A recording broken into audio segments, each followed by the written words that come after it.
আজকে আমরা দীপ্তভাবে বলতে চাই, শরীফ ওসমান হাদী হচ্ছে একটা আগ্নেয়গিরির নাম, যার লাভা আজ বাংলাদেশের প্রত্যন্ত অঞ্চল পর্যন্ত ছড়িয়ে পড়েছে।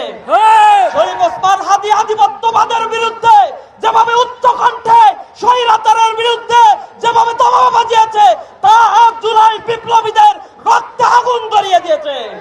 সুতরাং আমরা বলতে চাই, ওসমান হাদীকে যারা হত্যার চক্রান্ত করেছে, যাকে তারা আক্রমণ করেছে, অনতি বিলম্বে এই ফ্যাসিবাদের দোষরদের গ্রেফতার করতে হবে।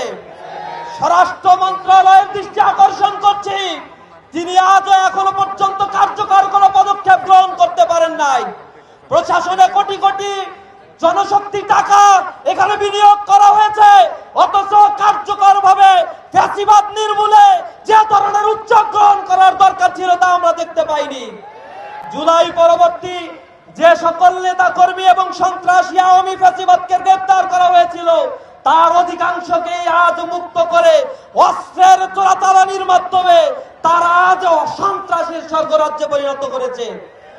আমরা সরকারের দৃষ্টি আকর্ষণ করে বলতে চাই, অনতি বিলম্বে অবৈধ অস্ত্র যেগুলো রয়েছে সেজন্য সারাশি অভিযান পরিচালনা করতে হবে।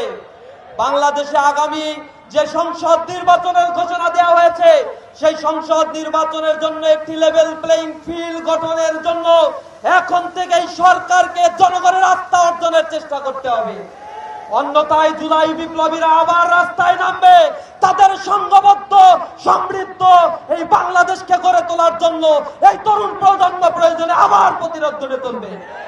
সকলের কাছে উদাত্ত আহ্বান জানাই, আল্লাহ রাব্বুল আলামিনের কাছে আমরা দোয়া করব, ইনশাআল্লাহ আমাদের বিশ্বাস, কোটি প্রাণের বিশ্বাস, সবাই আল্লাহর কাছে দোয়া করছে শরীফ ওসমান হাদী ফিরে আসবে এবং তিনি সুস্থ অবস্থায় আধিপত্যবাদের করার গ্রাস থেকে এ ভূখণ্ডকে মুক্ত করার জন্য লড়াই চালিয়ে যাবে ইনশাআল্লাহ। মানুষেরা শরীফ ওসমান হাদী ভাইয়ের জন্য আল্লাহ রাব্বুল আলামিনের কাছে কায়মান বাক্যে প্রার্থনা করছে।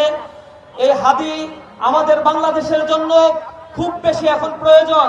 আল্লাহ রাব্বুল আলামিন যেন শরীফ ওসমান হাদীকে আমাদের মাঝে ফিরিয়ে দেন।